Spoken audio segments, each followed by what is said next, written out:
And perfect. So if we want to age it, what measurement do you want to take? Well, at first we had head, but now You're correct. It moved. trace it down to the left. Yep. So you could take a head length right there. Yep. Which has been consistent with what we've been seeing. Yep. So you could go head length or head diameter either. They're going to be about like that last calf. Maybe the front legs. Correct? Absolutely. Now if we want to sex it, what do we need to do? You're doing it. You're doing great. Keep rotate. Yep. There's our umbilicus. We're following that. You did the right movement. She moved on you. Keep rotating. Yep.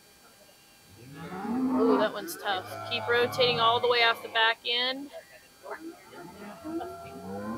Right there. See that at the base of the umbilicus? Yep, she moved on us. But you did a really nice job keeping it in the center of the screen, because then when she moved, we got to see it. Yep. Oh, lift. Well, here comes manure. Nope, you're good. She's pushing on you. Yep. So we got back to our head. So let's rotate down the trunk of this calf. Yep. Keep rotating.